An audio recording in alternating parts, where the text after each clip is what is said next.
쌤은 진짜 니네는 어떻게 될지 모르겠는데 나는 내 아들이 중학교 1학년 올라갈 때 학원을 처음 시작한 거거든. 이제 목표는 원대했죠. 서울대 보내겠다는. 그게 올해야. 근데 어제 이제 독일에서 우리 아들 친구가 놀러 와가지고 그저께 이제 선생님 이제 아들이 내 뜻과는 전혀 상관없이 예고를 가는 바람에 친구들이 막 독일 유학 가는 애들, 뭐 미국 유학 가는 애들 막 생겨. 대학 벌써 다 가고 막 그래. 그러니까 헛바람이 드는 거지. 내가 볼 때는. 근데 이제 독일 유학 간 친구가 한국에 놀러 오는데 같이 놀자 그래가지고 고향 스타필드? 야, 고3이. 내가 근데 그냥 갔다 오라 했어. 이제 속으로는 그 친구가 와가지고 뭐 독일에서 친구 오는데 뭐 어쩌고 그런다. 야, 네 친구는 벌써 그렇게 열심히 해가지고 인정받아서 독일 유학까지 가서 독일에서 잘 나갔는데 너는 걔 한국에 잠깐 놀러 오는데 네 입장은 생각 안 하고 가서 놀아주러 친한 친구 오니까 하루 놀러 간다는 게 말이 되냐? 야, 정신 차려 병신 새끼야 이럴래다가 그래 잘 갔다 와라 그랬어. 거기까지 참았어. 내가 가는데 갑자기 전화 왔어. 아빠 왜 이랬지? 자기 고향 스타필드 가서 뭐 하나 살 건데 너무 놀라지 마. 뭐 이러는 거야. 야 놀라는 거는 내 마음이지. 놀라지 말기까지 해야 돼? 뭐 살라고 그러는데 아무튼 그냥 아무거나 하나 사고 싶대. 근데 뭘 살지 몰라가지고 딱 있는데 뭐 산지 알아? 포켓몬 게임 칩. 고3이 포켓몬 게임 칩을 샀어. 그래가지고 친구랑 놀고 와가지고 집에 옛날에 쌤이 링피트인가 뭐 운동한다고 집에서 쌤 와이프가 막 사달라 그래가지고 내가 사줬단 말이야. 꼭 이렇게 닌텐도 링피트 되는 거. 거기다 꽂아 쓰는 건가 봐. 그걸 꽂고 게임을 하고 있는 거야. 고3이. 이해가 돼? 와, 내 진짜 어처구니가 없어가지고 이 얘기를 왜 했느냐? 모르죠. 뭐 어떻게 될지 모르는. 일단 올해 스님의 목표는 서울대를 5명을 보내는 거야. 우리 학원에서. 한 학교에서 5명도 보내기 힘들거든. 이 지역에 한 학원에서 5명 보내면 내가 여기다가 크게 광고를 하나 하려고. 지금 한 5명은 지금 있거든. 갈 수 있는 사람 5명. 근데 여기 이제 선생님 아들이 만약에 가면 6명인데 우리 아들은 싹수다. 지금은 노랗고. 선생님 아들이 독주회를 해요. 5월달에.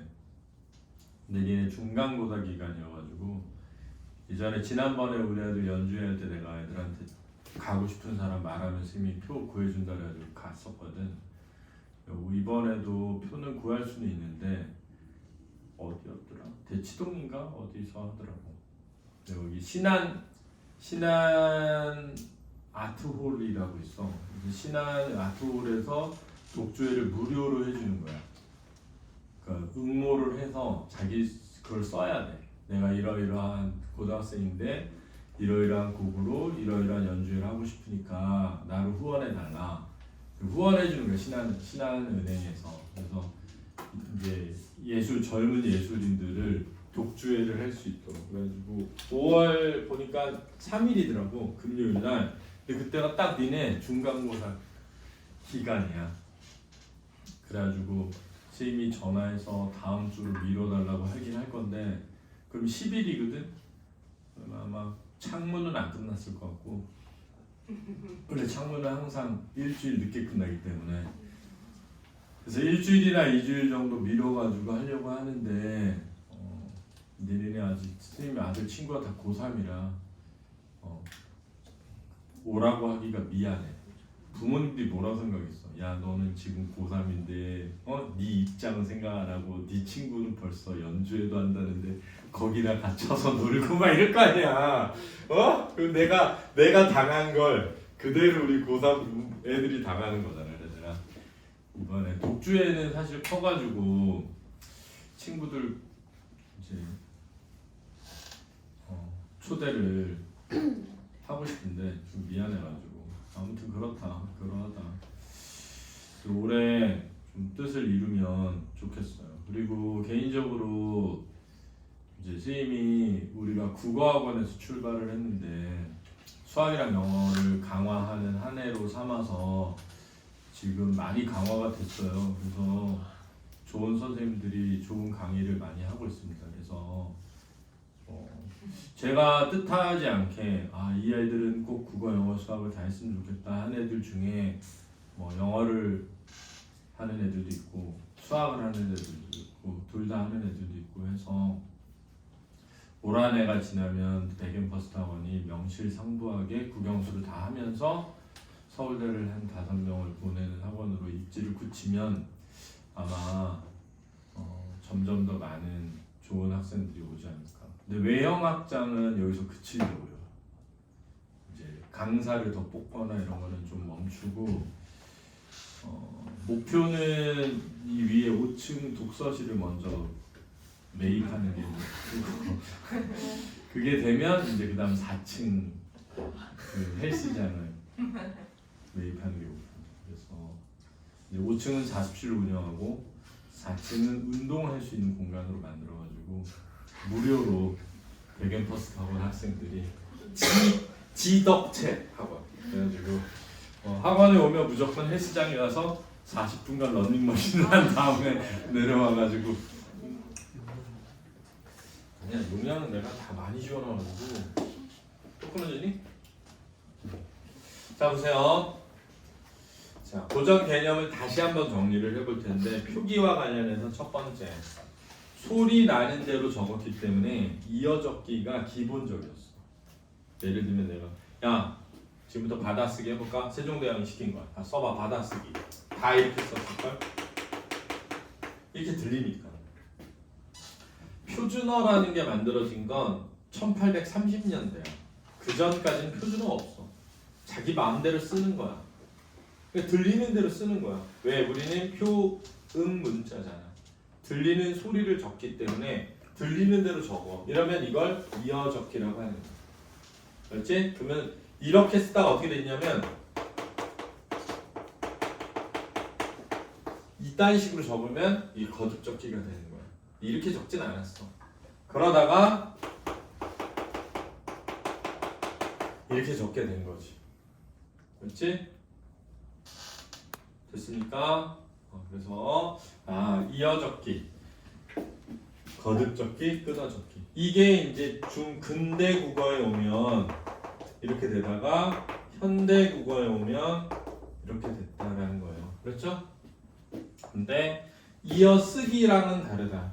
이어쓰기는 미음 순경음, 비읍 순경음, 피읍 순경음처럼 자음 두 개를 세로로 쓰는 게 이어쓰기. 이어적기는 이렇게 연철 표기하는 거. 그렇지? 받침에 써야 되는 건 다음 음의 첫 소리 쓰는 거야. 거듭적기는 2번 적는 거야. 끊어적기는 받침에만 적는 거고. 그렇죠?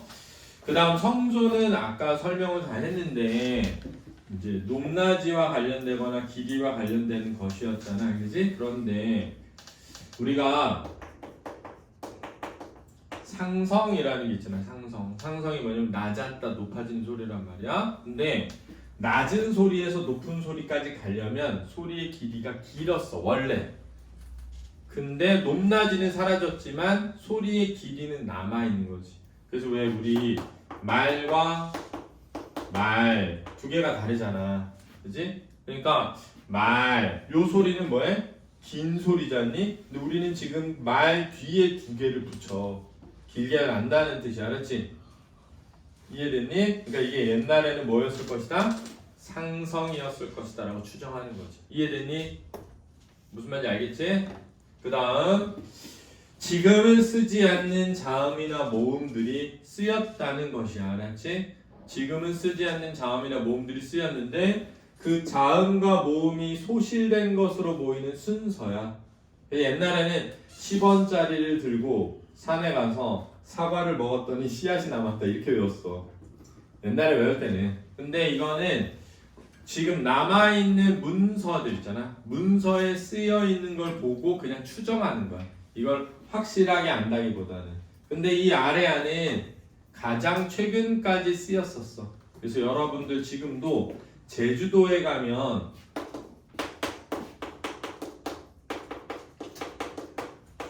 이렇게 써 있어. 플랜카드에 한저업서에 이렇게 써 있다고. 제주도에 가면 아직도 아래아를 써서 표기하기도 한다. 이 아래아는 이음절의 아래아가 가장 마지막에 사라졌어. 이 음절 이후의 아래아는 으로 주로 변했고 이음절의 아래아는 아로 변했는데 이음절에는 아래아가 가장 마지막까지 쓰였다. 알았지?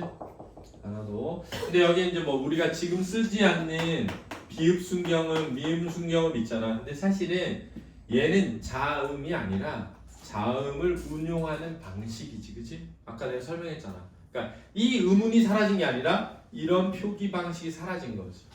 이렇게 표기해서 쓰이던 소리에 대한 표현법이 사라진 거야. 알았니? 엄밀히 말하면 세종대왕이 미음 순경음이라는 자음을 만든 게 아니야. 미음과 이응을 만든 거지. 근데 미음과 이응을 붙여서 어떤 소리를 표현하고자 했던 방식이 사라진 거야. 이해되니? 그래서 요렇게. 다음 어두자음군이라는 게 있는데 어두라는 말은 뭐냐면 단어의 첫 소리야. 단어의 첫 소리. 그래서 요거를 음절의 첫 소리라고 가르치는 학교들도 있고 단어의 첫 소리라고 가르치는 학교들도 있어. 알았지? 근데 원래 엄밀히 말하면 단어의 첫 소리를 뜻하는 거야. 이게 무슨 말이냐면 잘 봐. 이런 말이 있을 때, 강공 이런 말이 있을 때 얘는 단어의 첫 소리니까 어두인 거야. 알았지? 근데 얘는 음절의 첫 소리인 거지. 그래서 어떤 단어의 맨 앞에 자음이 여러 개 쓰이는 걸 어두자음군이라고 한다. 이렇게 보는 거야. 됐니? 그런데 시옷으로 시작하는 계열과 비읍으로 시작하는 계열 중 시옷으로 시작하는 것은 그냥 벤소리 부호일 뿐이기 때문에 자음군이라고 할 수 없다가 지금 가장 유력한 설이야. 그래서 비읍으로 시작하는 계열만 어두자음군에 속한다 라고 지금 보고 있다. 그러면서 뭐가 예로 들고 있냐면 자 이런 말이야. 자 이런 말이 있는데 이게 쌀이라고 읽혀. 알았지? 단어의 첫 소리지, 그지? 단어의 첫 소리야. 그런데 이 앞에 그 해에 처음 나온 쌀이다 라고 하면 그렇지? 얘가 받침으로 내려와서 어떻게 된다? 이렇게 되었다는 거야. 따라서 실제로 이 비읍이 발음되었을 것으로 추정하고 있는 거야. 그렇지? 자, 또 하나 예를 들면 이런 단어가 있었는데 때야, 때. 근데 저라는 지시 관형사에 비읍, 시옷, 디귿, 때가 오면 비읍이 내려가서 이렇게 된다는 거야. 여러분들이 잘 쓰진 않지만 야, 저때 제가 얘 때리지 않았냐? 저 때라고 하는 거, 저때라고 한단 말이에요. 근데 이게 저번 때 이렇게 바뀌지. 저번 때, 이번, 입때, 이번 때 이렇게 한단 말이에요. 그래서 이 비읍이 남아있다 소리로 이렇게 보는 겁니다. 그래서 어떤 얘기도 나오냐면 만약에 잘 보세요. 받침에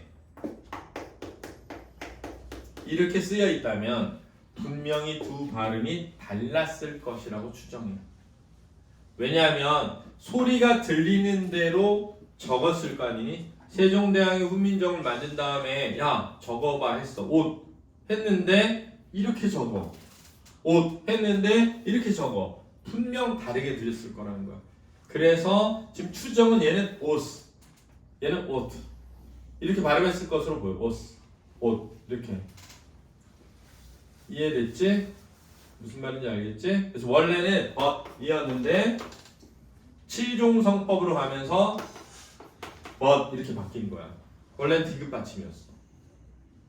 그래서 지금은 벗이 됐죠. 친구라는 말이. 그렇지? 그래서 이런 얘기가 있다라는 걸 알아두세요. 그래서 또 초성에 이응 소리가 나서 이렇게 있었거든. 근데 실제 이게 현대 국어에 뭐가 됐냐면 잉어란 말이야. 잉어. 근데 이 이응이 받침에서 나지 않고 초성에서 났기 때문에 이렇게 적었을 것으로 보여. 지금은 어떻게 발음해야 될지 모르지만 이 단어가 현대는 잉어가 됐다는 거야. 지금은 초성의 소리를 낼 수 없으니까 받침의 소리를 내고 있는 거지. 잉어 이렇게. 그렇지? 그래서 초성의 잉 소리가 있었다. 팔종성 가족용이 근대 국어에 오면서 뭐가 됐다?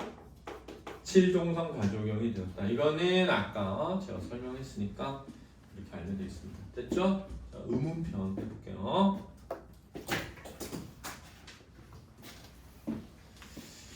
자, 두 번째는 이제 의문과 관련된 설명인데요. 자, 한번 보겠습니다. 먼저 모음조화에 대한 설명 좀 해볼게요. 중세국어에는 양성모음은 양성모음끼리, 음성모음은 음성모음끼리 어울어서 쓰는 것을 지켜왔습니다. 철저히 지켜왔거든요. 근데 이게 이제 현대국어에 오면 파괴되기 시작하는 거죠.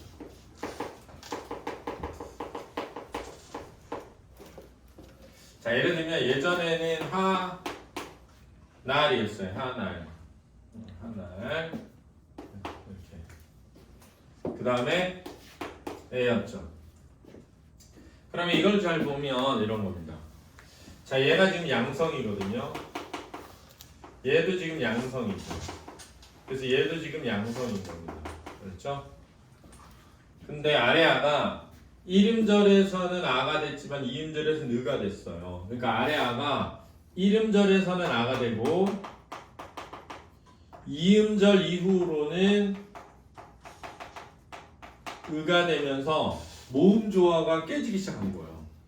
원래 양성이었던 아래 아가 음성이 되는 거죠. 그러니까 하늘이 돼버리는 거예요. 이렇게. 그렇죠?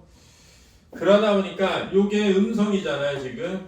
그러니까 여기가 양성인데 모음조화가 깨졌죠. 그래서 요 뒤에 붙는 말은 애로 변하죠. 얘는 지금 음성입니다. 그래서 이 음성에 맞춰서 음성으로 바뀐 거죠. 이 부분은 또 모음조화가 지켜진 거죠.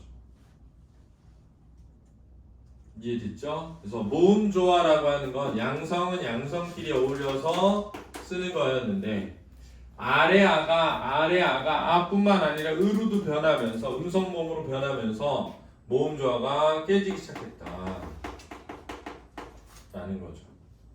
그래서 시험에 삼촌 이러면 모음조화를 지킨 거죠. 만약에 삼춘 이러면 모음조화를 지키지 않은 거죠. 깡총 모음을 지킨 거죠.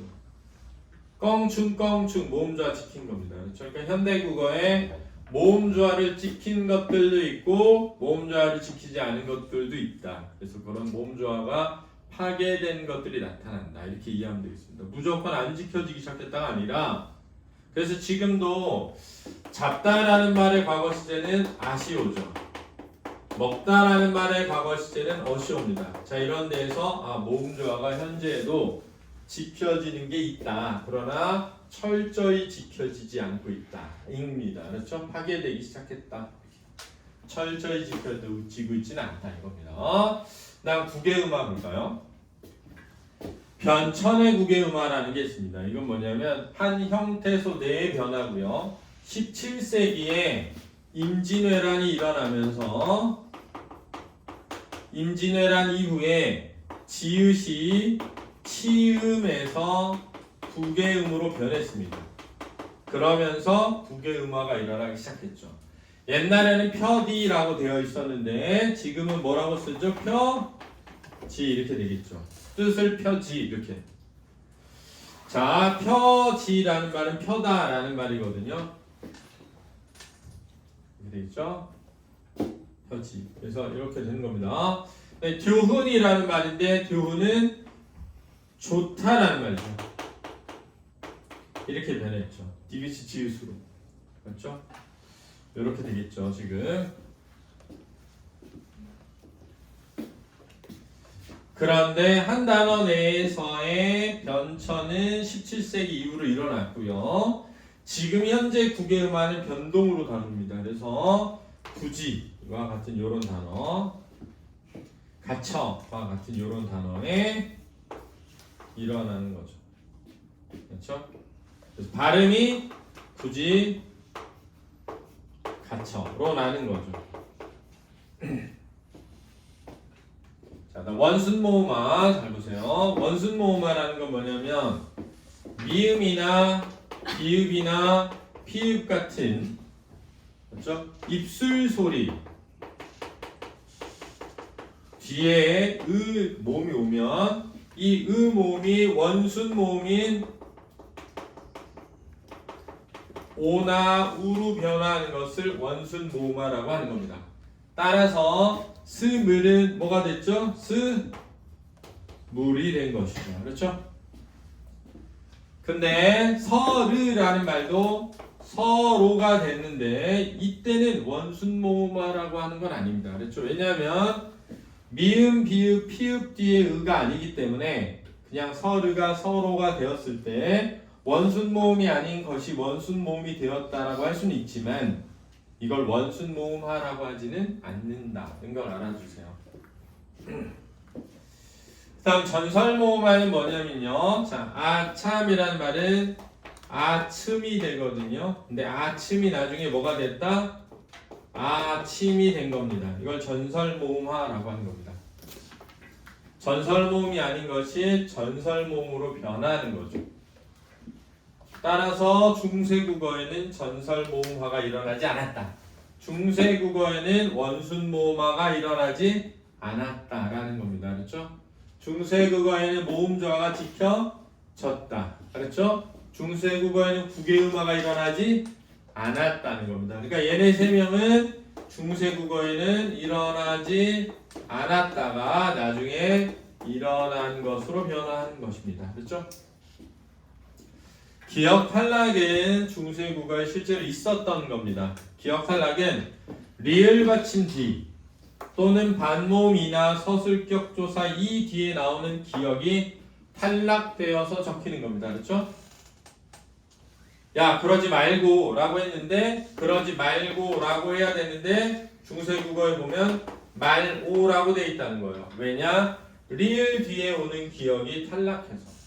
그래서 말다라는 말의 어미고가 기역이 탈락한다. 그렇죠?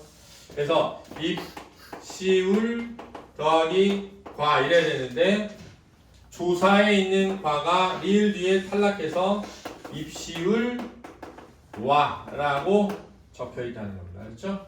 그래서 리을 받침 뒤나 반모음이 여기 보면 다외개인데 다외개에 이 반모음이가 있어서 다외에라고 기억이 탈락한다는 겁니다. 이 뜻은 뭐냐면 되게예요. 사람 되게 하소서. 그렇죠? 그가 사람 같지 않은데 사람 되게 해주세요. 사람 되게인데 다외개라고 했거든요. 옛날에 그게 사람 되게예요. 근데 되에라고 썼다는 거예요. 그러니까 현대어에서는 야 입술과 이러죠. 현대 입술과 중세는 입술와 이랬다는 거예요. 그렇죠? 야, 그 1등급 되게 해주세요. 1등급 되게 해주세요. 중세 국어에는 1등급 되게 해주세요. 이렇게 썼다는 거예요. 그렇죠? 그래서 요거 하나, 둘, 셋, 넷, 5개 알아두면 되겠습니다. 자, 그러면 품사와 문법 요소를 해보도록 하겠습니다. 선어말어미에서 좀 꼭 보고 넘어갔으면 하는 것들을 제가 한번 정리를 해봤는데요. 자, 4가지 정도가 있습니다. 주체 높임 선어말어미와 상대 높임 선어말어미와 객체 높임 선어말어미 그리고 대상법 선어말어미 4가지를 설명해 볼게요. 먼저 주체 높임 선어말어미는 시와 샤 2개가 있습니다. 시는 자음 앞에 샤는 모음 앞에 오는 겁니다. 그렇죠? 그러니까 예를 들면 가시고 그러면 시고 이러면 되죠. 가시였다 그럼 가샤 아따 뭐 이렇게 써겠죠. 그렇죠? 근데 여러분들이 중세 국어를 보다 보면 갑자기 샴 이렇게 나올 수도 있어요. 그러면 이 미음이 자음인데 자음 앞에 왜 샤가 왔지? 이럴 수 있죠. 그렇죠? 그런데 얘는 샤암에서 모음이 생략돼서 이렇게 된 겁니다. 그래서 요 아가 생략되면서 샴이 됐다라는 것을 조심하면 되겠습니다. 그렇죠? 근데 주체 높임 선어 말어미가 중세 국어에서 시험에 나오게 되면 여러분들은 항상 뭘 생각해야 되냐면 잘 보세요. 현대어를 보고 주어를 꼭 찾아야 됩니다. 그렇죠? 이게 중요합니다. 왜냐하면 중세 국어에서 주체 높임 선어 발음이 문제가 나오게 되면 반드시 주어가 뭔지를 보고 그 주어에 대한 주체 높임 선어 발음인지를 확인해야 되는 거예요. 알았죠? 그러니까는 문장 성분 찾기가 안 되면 안 되는 겁니다. 서술어가 2개 이상 있을 수 있기 때문에 반드시 조심해야 돼요. 해당하는 주어를 찾아야만 됩니다. 그러니까 이런 거예요. 부처가 공자에게 이렇게 말했어요. 그러면은 부처가 주어죠. 공자에게는 부사어니까 공자는 객체죠. 그러니까 공자를 높이기 위해 주체 높임 선어 말음이 시를 썼다. 이렇게 낸단 말이에요. 그러니까 중세 국어로 된 어려운 말을 현대어로 번역한 게 밑에 나올 테니 그 현대어에서 주어가 누구고 부사어가 누군지를 찾은 다음에 중세 국어에서 주어가 무엇인지를 반드시 확인해 놓지 않으면 안 된다. 이거죠. 알았죠? 예를 들어서 아버지께서 우리들에게 너희가 할머니를 모시고 집으로 오라고 하셨다 이랬을 때 안에 있는 건 너희가죠. 밖에 있는 건 아버지께서죠. 그러니까 주어가 2개 나올 수 있다는 겁니다. 따라서 주어가 2개 나올 때 어떤 주어에 대한 높임 표현인지를 알고 있어야 풀 수 있다는 거예요. 그러니까 이게 시가 쓰여야 되니 샤가 쓰여야 되니를 묻는 문제는 거의 안 나오고 이 주체 높임 선어 말어미 시가 누구를 높이는 거니를 묻는다는 거야. 그러니까 현대어를 보고 주어를 찾는 연습이 잘 되어 있어야 풀린다는 거죠. 그렇죠? 그리고 이게 주체 높임 선어 말어미 시나 샤가 쓰인 것인지를 물으면 현대어에서도 주체 높임 선어 말어미 시, 샤는 쓰이니까 현대어의 시, 샤가 시가 쓰였는지를 보고 그 시가 쓰였으면 이 시가 주체 높임 선어 말어미구나 라고 판단하라는 겁니다. 알았죠? 그래서 현대어에서 주어를 찾을 것 현대어에서도 주체 높임 선어 말어미는 시가 쓰이고 있으니까 확인을 해보면 좀 문제를 풀 수 있다는 겁니다. 그 다음 객체 높임 선어 말어미는 삽, 잡, 잡 3개가 있는데 자음이 오면 삽이 오고 모음이나 울림소리 노란 무가 오면 잡이 오고 디귿이나 지읒 계열의 자음이 오면 잡이 왔다는 거예요. 그렇죠? 자, 얘는 현대 국어에는 사라졌습니다. 그래서 현대 국어에서는 이 삽잡잡을 찾을 수가 없어요. 그렇죠? 그렇죠? 다만 현대어에서 부사어나 목적어를 찾아야 돼요. 왜냐하면 이 부사어나 목적어에 해당하는 게 객체 높임이니까. 알았죠? 됐죠? 그 다음에 이 삽잡잡 뒤에 모음이 오잖아요. 그러면 순경은 비읍으로 바뀌기 때문에 삽은 사 비읍 순경읍, 잡은 자 비읍 순경읍, 잡은 자 비읍 순경읍이 되는 거예요. 알았죠? 근데 잘 들으세요. 근대 국어에 오면 사실 중세 국어에서도 비읍 순경음이 일찍 사라졌단 말이에요. 그래서 이 비읍 순경음이 사라지기 시작합니다. 그렇죠?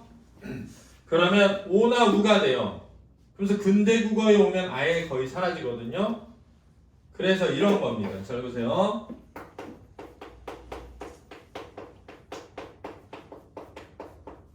이렇게 나와요.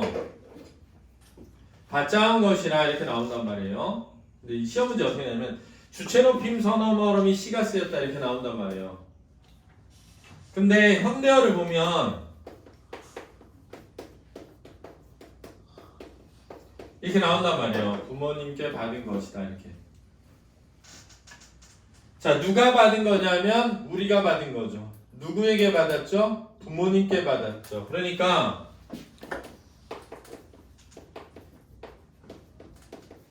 부모님께 받은 거니까 얘가 부사어죠. 자, 부사어나 목적어에 해당하는 건 뭐라고요? 객체 높임 선어 발음이잖아요.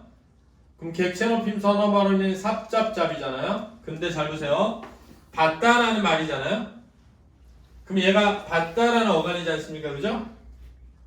디귿이나 지읒 뒤에는 뭐가 와야 되죠? 잡이 와야 되잖아요. 그죠? 근데 모음이 오면 자, 비읍, 순경이 되잖아요. 그죠? 비읍, 순경은 오나 뭐가 된다고? 우가 된다고. 그러니까 여기에 자, 오가 이렇게 있는 겁니다. 지금. 그래서 받 더하기 잡 더하기 아니었던 거예요. 그런데 모음이 오니까 비읍이 비읍 순경 되면서 받, 자, 반이 된 거죠.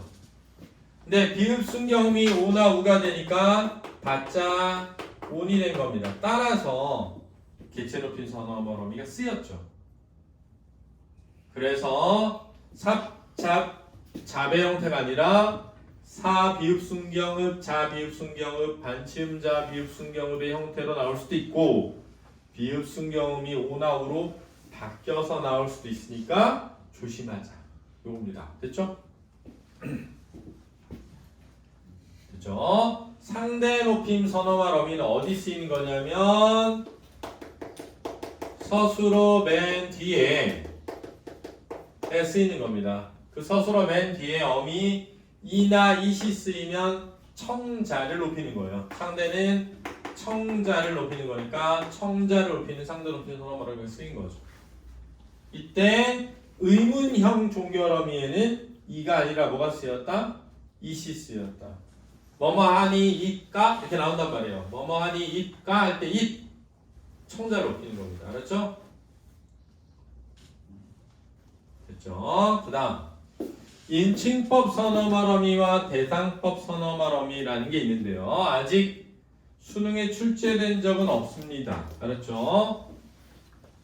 내신에는 지금 나오고 있어요. 이게 특히 신일고 내신에 많이 나오는 편입니다. 신일고 내신에는 거의 꼭 나온다고 보면 돼요. 그렇죠? 자, 이 인칭법 선어말음이와 대상법 선어말음이 오란 무엇인지를 설명을 간단하게 하면 이런 겁니다. 잘 보세요. 관형절에서 그렇죠?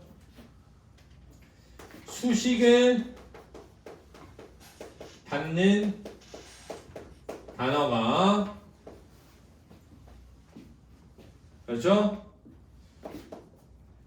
부사어나 목적어인데 이것이 생략되면 선어말음이 오를 관형사형 전성을 앞에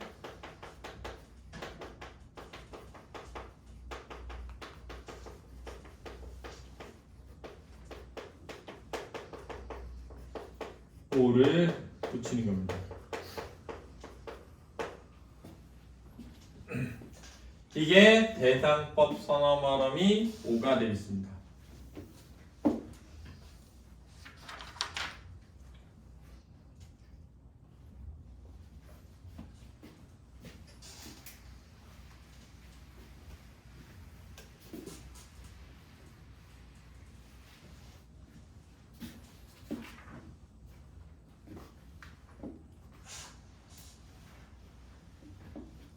자, 이런 말이 있어요.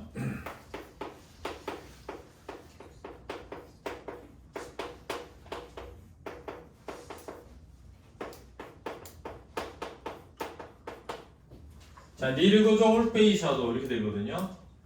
지금 이렇게 되는 거예요. 이게 되거든요. 자, 해석이 이렇게 됩니다. 말하고자 할 것이 있어도 이렇게 되거든요.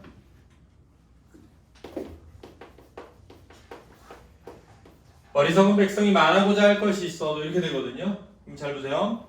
백성이 말하고자 하다에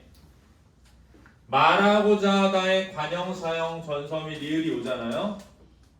그런 다음에 것을 꾸미는 거죠 지금. 그러니까 얘가 지금 의존 명사예요. 자, 관형절에서 잘 들으세요. 수식을 받는 단어가 그 관형절에 백성이 어떠한 것을 말하다 하잖아요. 백성이 어떠한 것을 말하고자 하다라는 말이었을 거 아닙니까? 그죠? 그러면 관형절에 수식을 받는 단어가 그 절에 목적어나 부사어인데 생략이 되면 이 할이라고 하는 말, 중세국어에는 할이에요. 알았죠?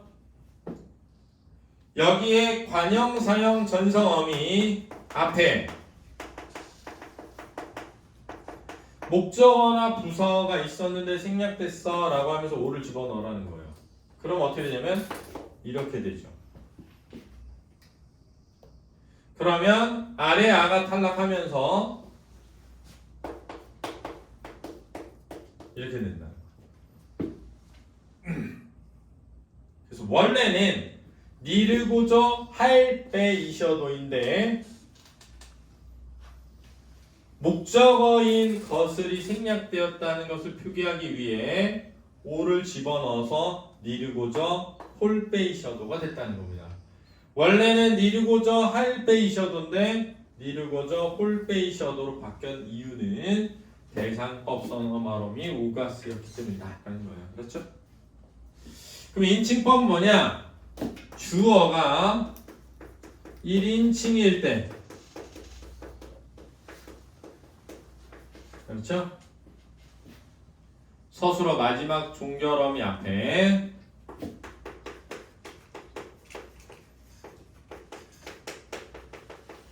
쓰인다는 거예요. 그러니까 어떻게 구별하냐면 이 둘을 구별하라고 만약에 문제가 나오면 그런 문제 거의 안 나오겠지만 이 둘을 구별해라 그러면 관형, 사형, 전성어미 앞에 붙은 오는 대상법 선어말음이고 종결어미 앞에 붙은 오는 인칭법 선어말음입니다. 그러면 종결어미하고 관형, 사형, 전성어미를 잘 모른다. 그러면 여러분들은 현대어 해석되어 있는 걸 보고 판단하면 되죠. 현대어 보면 종결어미인지 관형, 사형, 전성어미인지 쉽게 알 수 있거든요. 그래서 종결어미 앞에 있으면은 인칭법이고 관형, 사형, 전성어미 앞에 있으면은 대상 이렇게 이해하면 되겠습니다. 알겠죠? 자, 그럼 이제 명사형 어미랑 명사파생 전미사 한번 보도록 하겠습니다.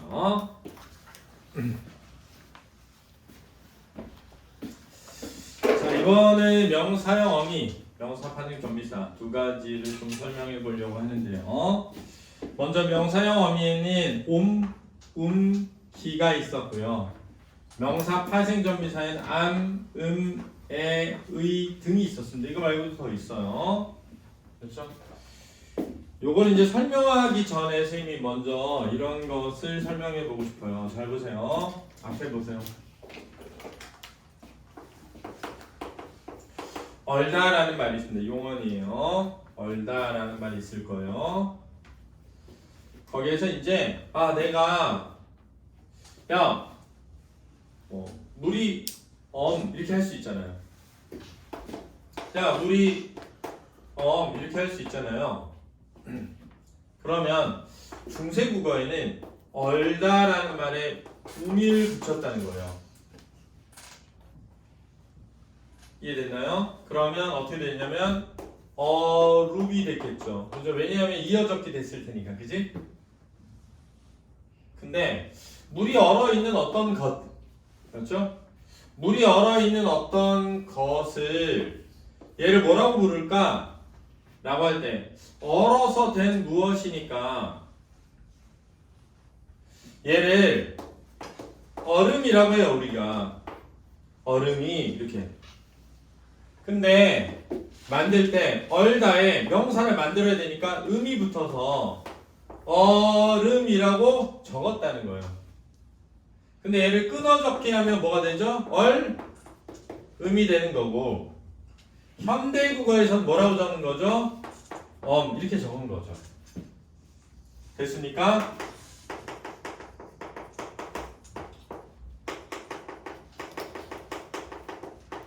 이렇게 된 거죠. 그러니까 얘는 물이 할 때 엄은 이렇게 되는 거죠. 얘는 엄이라는 거예요. 근데 얼음이 할 때 음은 접사죠. 그러면은 중세는 어떻게 그것을 표현했느냐? 어미는 음으로 표현하고 접사는 음으로 표현했다는 거예요. 그러니까 중세 국어 표기에는 얼음과 얼음으로 표기되어 있을 거라는 겁니다. 알았죠? 됐나요? 그러니까 여기는 문제를 내기가 굉장히 쉬워요. 잘 들어. 현대국어의 얼음이 얼매 얼음과 현대국어의 물이 얼매 얼음을 주고 중세국어의 표기가 어떻게 되었을지를 묻는 문제가 나올 수 있다는 겁니다. 실제로 알았니? 이해됐지? 그러니까 중요하다라는 거예요. 그래서 살다라는 말에 살옴이라고 하면 아직은 서술어로 쓰인 거죠. 그러니까 이런 거죠. 이렇게 써 있어요. 살옴. 어떤 거는 사람 이렇게 써 있어요. 그러면 얘는 뭐고 얘는 뭐냐? 잘 보세요. 그가 잘 이건 이거예요. 살옴이에요. 근데 삶이 어렵다 라고 할 때 삶은 사람이죠. 이거 이해됐습니까? 됐죠? 차이 알겠지? 됐죠? 자, 얘는 뭐냐면 열매가 열다에 음이 붙은 겁니다. 얘는 열매가 열다에 음이 붙은 거예요. 그럼 어떻게 되느냐? 잘 보세요. 열매가 염 이렇게 쓰죠. 자, 얘는 뭐라고 썼겠어? 여름 이렇게 썼겠죠. 얘는 어떻게 썼겠습니까? 여름 이렇게 썼겠죠. 근데 주격조사 가가 없으니까 이가 쓰였겠죠. 그래서 자음 뒤에. 그럼 얘는 어떻게 썼겠냐면 여름이 여름 이렇게 써있겠죠. 자, 여름이는 열매였죠. 여름은 염이죠. 지금은 열린 이렇게 쓰겠죠. 열매가 열리다니까. 이해되나요? 알겠죠? 높다에가 붙어서 이렇게 적었겠죠. 현대에는 이렇게 되겠죠. 길다에 의가 붙어서 이렇게 됐겠죠? 현대국어는 길이 이렇게 됐을 겁니다. 그렇죠? 그래서 명사 파생 전미사라는 건 명사가 된 것이죠. 어미라는 것은 아직은 용언이라는 겁니다. 용언이라는 건 동사나 형용사니까 아직 명사가 되지 않은 거죠. 이 차이를 구별해야 한다. 제가 볼 때는 앞으로 수능에 출제될 수 있는 매우 유력한 거기 때문에 정말 중요하다. 올해 나왔는데 틀리면 진짜 병신이죠. 그렇죠? 이렇게까지 가르쳐주는데 틀리면 안 되잖아. 됐죠? 자, 그럼 이제 조사해보면 되겠습니다.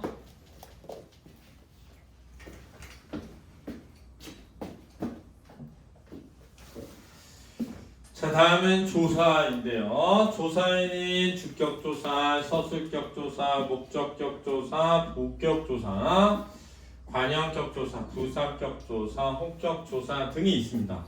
근데 그 중에서 시험에 출제될 수 있는 조사들은 지금 칠판에 써놓은 4가지가 되겠고요. 저 4가지는 구별할 줄을 알아야 되겠습니다.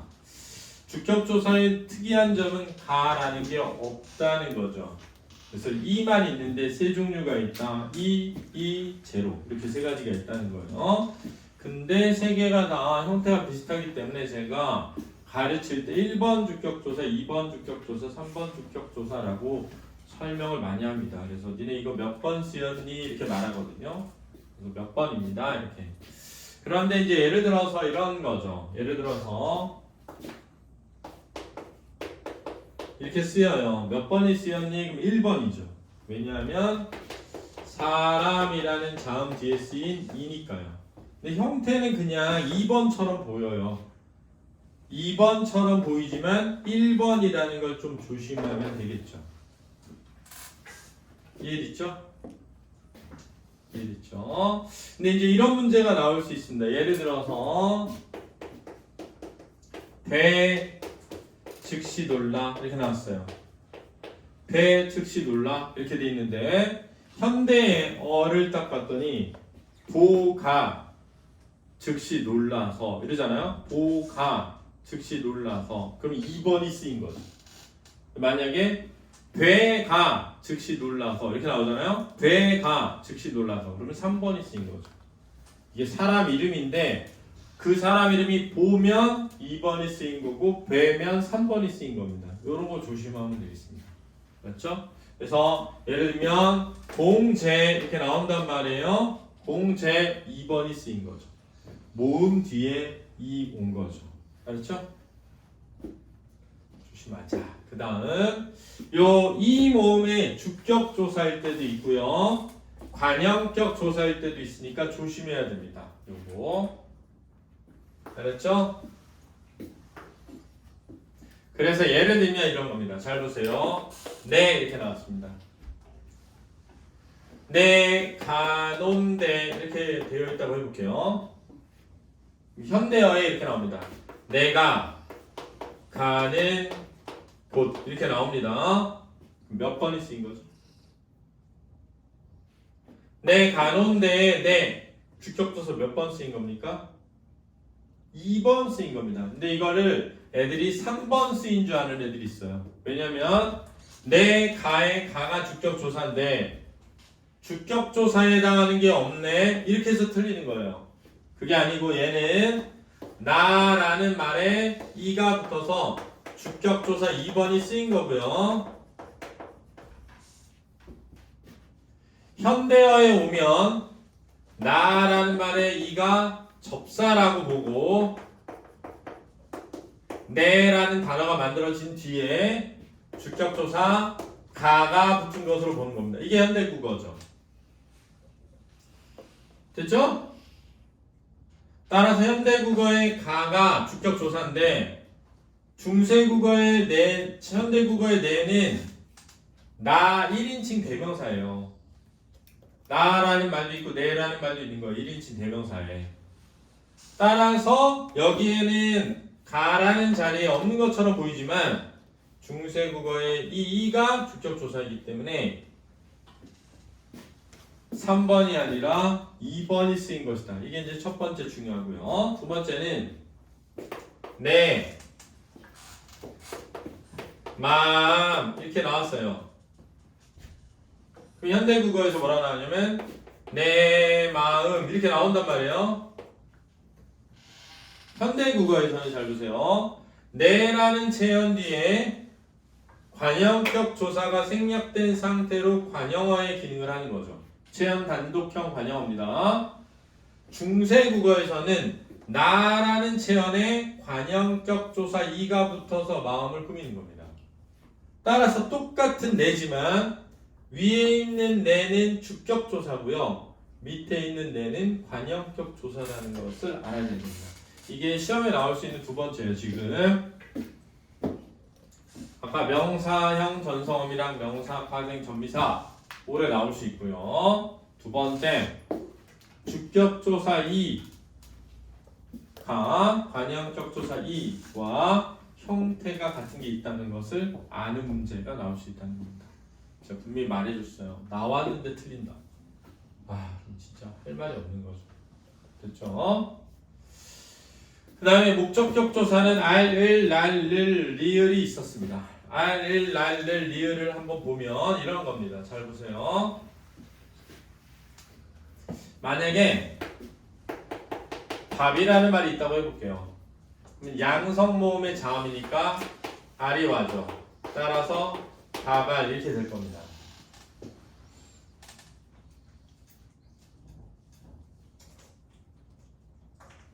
줄지 말고. 만약에 잘 보세요. 줄이라는 말이 있다고 해볼게요. 그러면 음성 모음의 자음이잖아요. 그럼 뭐가 와야 되죠? 을이 와야 되죠. 근데 을이 될 거예요. 그래서 목적격 조사 를이라고 하면 틀린 겁니다. 이런 식으로 낼 거예요 아마.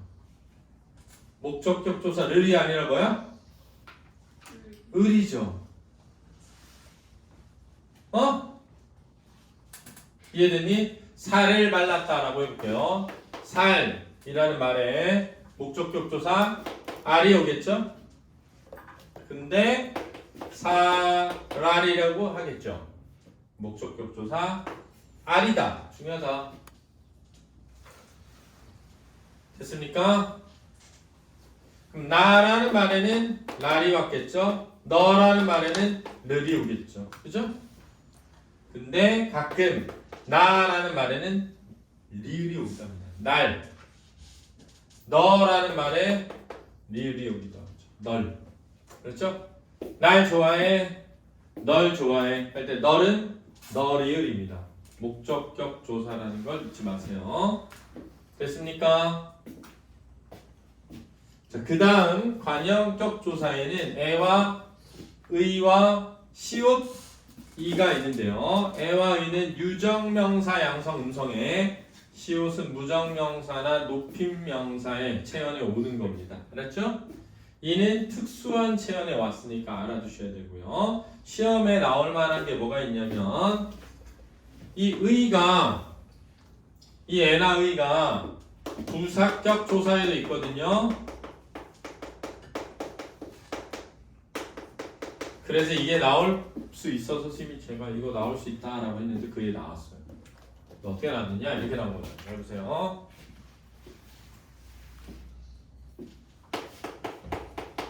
이렇게 나왔습니다. 자, 얘는 이어 적게 된 거니까 끊어 적으면 이렇게 되겠죠. 그죠? 근데 얘는 무슨 명사죠? 무정명사지 않습니까? 무정명사 뒤에 온 의는 부사격 조사입니다. 따라서 현대어 해석을 보면 집애가 되겠습니다. 그렇죠? 그럼 만약에 관형격 조사였다면 집이라는 말이 무정명사니까 관형격 조사 뭘 썼어야 돼요? 시옷을 썼어야죠. 됐습니까?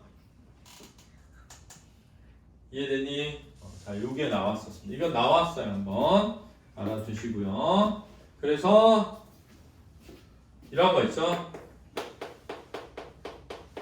이렇게 나오면 해석은 부처의가 되겠습니다. 왜? 시옷이 높임 체언 뒤에 붙은 관형격 조사이기 때문이죠. 그렇죠? 자, 마지막 호격 조사에 높임 체언 뒤에는 하가 오고요. 일반 명사에는 아가 옵니다. 높이지 않는 명사에는 아가 오거든요. 시험에 뭐가 나올 수 있다고 생각하냐면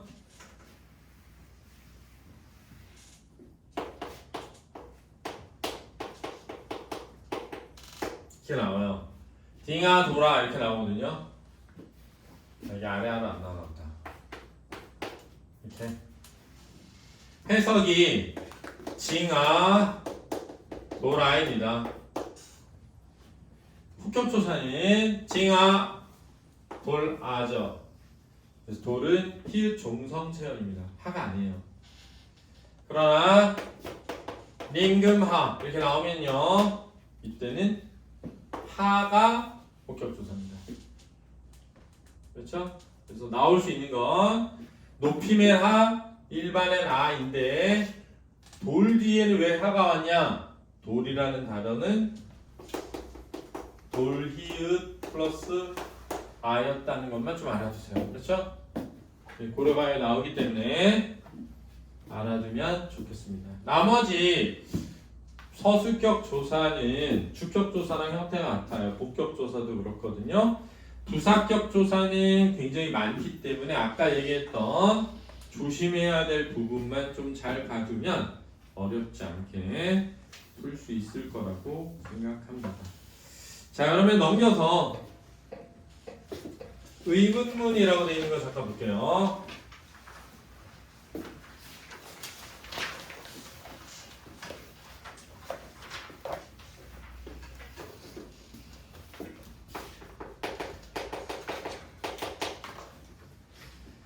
자, 의문문에는 판정 의문문과 설명 의문문과 2인칭 주어일 때 이렇게 달라지는데요. 판정 의문문에는 아형이 오고요. 설명 의문문은 오형이 오고요. 2인칭 주어일 때는 니은다 형태가 온다는 걸 외워둬야 된다.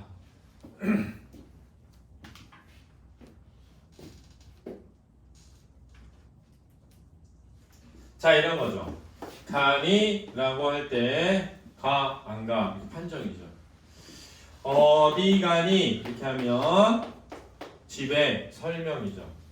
그 다음 너 어디 가니? 라고 하면 2인칭 주어가 되는 거죠. 자, 그러면 이때는 어떻게 되느냐? 가난 가 이렇게 되는 겁니다. 자, 이때는 어떻게 되느냐? 중세 국어에 어대 가 난 고 이렇게 되는 거예요. 물음표는 없겠죠, 물론. 자, 이때는 어떻게 되는 거냐? 네 어대 가난다 이렇게 되겠죠. 그러니까 현대 이 표현은 중세에 이렇게 표현될 것이다 라는 겁니다. 그래서 아형, 오형, 니은 다형으로 쓰인다라는 겁니다.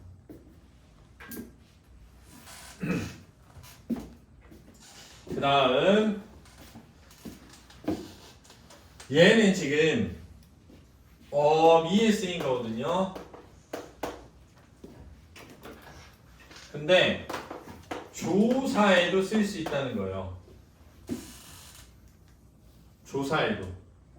자, 예를 들면 이런 겁니다. 좋은가? 이렇게 될 수 있습니다. 좋은고? 이렇게 쓸 수도 있죠.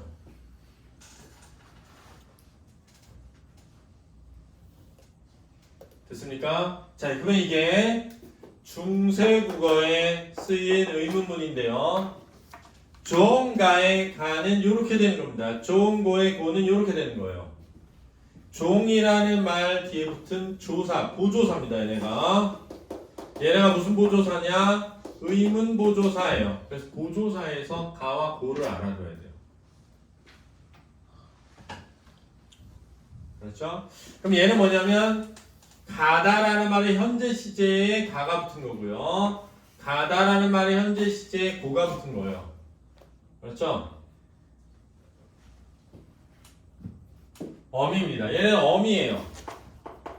얘는 조사고요.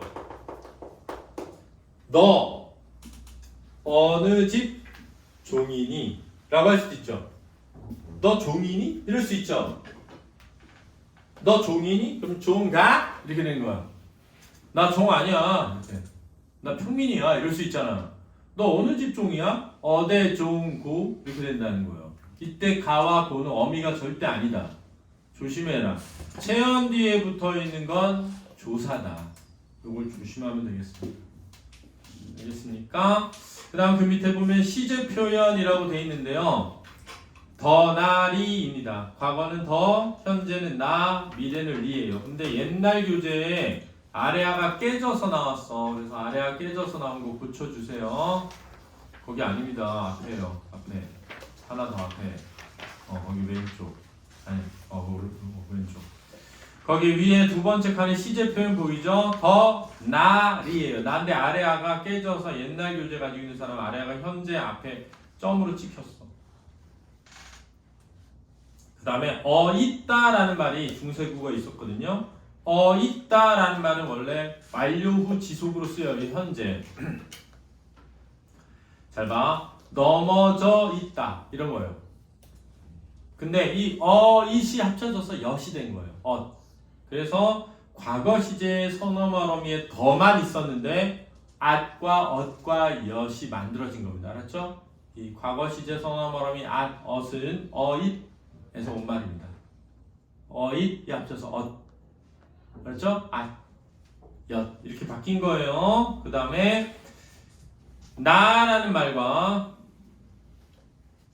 또는 나라는 말이 그러니까 현재 시제 선어물음이 나가 니은하고 난으로 바뀌었다가 나중에 는이 됐다는 거예요.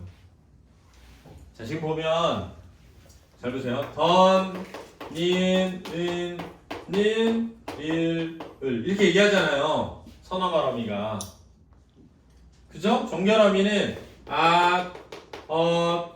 니은, 겟 이렇게 얘기한단 말이에요. 더, 리 이렇게 얘기한단 말이에요. 근데 중세 국어에는 더와 나만 있었어요. 그래서 더, 나, 리였어요. 미래 시제가 더, 나, 리였는데 더 말고 at과 ot이 생겼어. 어디서 온 말이야? it이라는 말이 at, ot이 됐단 말이야. 중세 국어에 쓰이던 it이 at, ot이 된 거야, 그렇지? 그럼 더 대신 at, ot도 생긴 거지? 나가 니은 아니면 뭐가 된 거야? 는이 된 거야, 알았지? 그 다음 리 말고 뭐도 생겼어? get이 생겼는데 get은 개, 하야, it에서 온 말이야. 뭐 개, 하야, 있다 이럴 때 개, 하야, it이 get이 됐고 it이 ot이 됐고 더는 원래 있었고 나, 리. 자, 더, 나, 리였는데 아덧, 니은는 get, 더, 리가 됐잖아. 더와 리는 원래 있었잖아. 아덧, 뜻은 it에서 온 말이고 get은 개, 하야, it에서 온 말이고 니은는 나에서 온 말이라는 뜻이야. 1이니 저 그거 알면 되겠습니다. 체연의 히읗 보유 체연과 체연의 곡용 표현이 있는데 의존명사 대명사 요거를 한번 읽어보면 되겠습니다. 그래서 혹시 요 부분이 깨져서 나온 학생들 옛날 책 받은 학생들은 지금부터 보면 프린트해서 줄게요. 알았죠? 그거 보고 쓰면 됩니다. 자 용언이라고 되어 있는 부분 별표 쳐보세요. 여기까지만 알면 나머지 다 한 겁니다.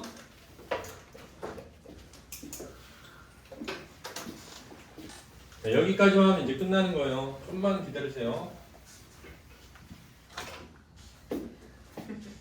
자, 여기 중요해요.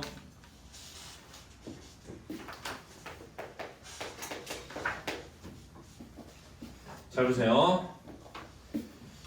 자, 지금 다르다라는 말입니다. 현대국어에서는 다르다. 난 이것과 다르다. 이렇게. 그죠? 다르다라는 말이에요. 잘 보세요. 현대국어에서는 다르다인데 앞에가 양성모음이니까 뒤에도 양성모음 뭘로 쓰였겠어요? 아래? 이게 모음 조화죠. 그럼 지금은 모음 조화가 뭐 했어? 깨졌다라는 걸 알 수 있지. 그치? 그 다음 자 여기에 아라고 하는 모음이 붙는다고 해볼게요. 아라고 하는 모음이 그러면 원래는 잘 보세요. 원래는 리을이 있고 아가 탈락하고 아가 붙어요. 그래서 다라가 돼야 돼. 원래는 다라가 돼야 돼. 알았지? 근데 놀랍게도 잘 들어. 이렇게 안 되고 중세에 이렇게 적었다는 거야. 아가 탈락하긴 했는데. 그럼 무슨 적기 했다는 거죠? 끊어 적기 했다는 거잖아. 그지? 됐니? 그래서 잘 들어. 라와 르가 중세에 리을과 이응 형태로 바뀌었다는 거야. 알았지? 이해됐니? 그러다가 근데 리을과 리을로 바뀌었다는 거 알았니?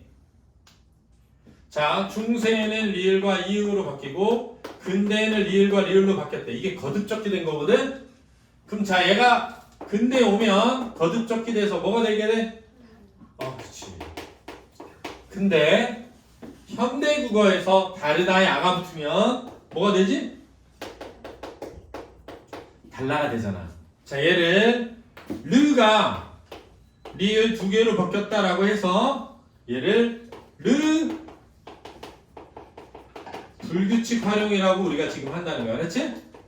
자, 현대 국어에서는 르가 리을 두 개로 바뀌었다라고 하는데 중세 국어에는 라나 르가 리을 이응 형태로 바뀌었다가 리을 형태로 바뀌었다라고 설명하고 있다는 거야. 이해됐니? 이해했어? 중요하다. 그럼 잘 봐. 자, 얘 중세 국어에 뭐라고 쓰였게? 그러면 이렇게 쓰인 거야. 그렇지? 이해됐니? 얘 중세 국어에 뭐라고 쓰였게? 그러면 이렇게 쓰였다는 거야. 알았지? 왜지? 얘는 무슨 불규칙? 르 불규칙 활용하는 애잖아? 그럼 리을 이응으로 써야 돼. 알았지? 얘는 으 탈락 규칙 활용이잖아? 그러니까 그대로 이어져 가야 돼. 알았니? 중요하다. 가르쳐줬어. 됐죠? 그 다음에 비읍 불규칙 활용에 대한 설명입니다. 해볼게요.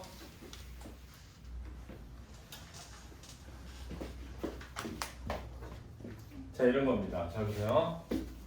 얘가 이렇게 되는 애가 있죠. 얘가 이렇게 되는 애가 있을 겁니다. 그죠? 자, 얘는 규칙 활용하는 애죠. 얘는 불규칙 활용하는 애입니다. 이게 현대 국어에서 우리가 배운 거예요. 그죠? 그래 안 그래? 위에 있는 건 밴드입니다. 밴딩. 길이 굽었다. 밑에 있는 거는 불에 굽다예요. 굽어. 이렇게 되죠. 똑같이 굽다지만 하나는 굽어가 되고 하나는 구어가 되죠. 중세 국어에 가면 얘는 얘고요. 얘는 이렇게 됐다는 거예요. 이해됐죠? 따라서 중세 국어에서 비읍 불규칙 활용되는 애들은 비읍 순경으로 바뀐 뒤에 오나 우가 됐다는 겁니다. 알았죠? 됐죠? 자, 보세요. 웃다라는 말은 우서가 됩니다. 규칙 활용이에요. 근데 짖다라는 말은 지어가 돼요. 불규칙 활용이죠. 자, 얘를 시옷 불규칙 활용이라고 하는 겁니다. 그죠? 그럼 중세 국어에는 얘는 우서였다는 거예요. 근데 밑에 있는 애는 지저였다는 거예요.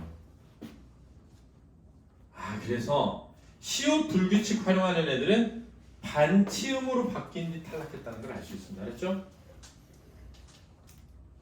됐니? 무슨 말인지 알겠지? 그래서 아까 르 불규칙 활용하는 애는 리을 이응으로 끊어졌게 됐다. 비읍 불규칙 활용하는 애는 비읍 순경음으로 풀게 됐다. 그렇지? 시옷 불규칙 활용하는 애들은 반치음으로 바뀐 뒤에 탈락했다. 요거를 출제할 수 있습니다. 알아두시기 바랍니다. 품사의 통형은 동사로도 쓰이고 형용사로도 쓰였다는 거예요. 즐겁다가 옛날에는. 그래서 현대어로 해석하면 즐거워하다라는 뜻으로도 쓰였다는 거예요. 좋다라는 말도 좋아하다, 좋아지다라는 말로도 쓰였다는 거고요. 새라는 말이 새것이라는 명사의 의미로도 쓰였다라는 겁니다. 이게 품사의 통용이고요. 단어의 형성은 제가 아까 얘기했던 파생 전미사 보면 되고요. 모음조화, 국외음화, 원순모음화, 전설모음화는 앞에서 다 설명한 겁니다. 그러면 고전 적용은 제가 다 녹화를 해뒀기 때문에 그 부분은 제가 영상을 올려드릴 테니까 올려진 영상으로 보시면 됩니다. 그렇죠?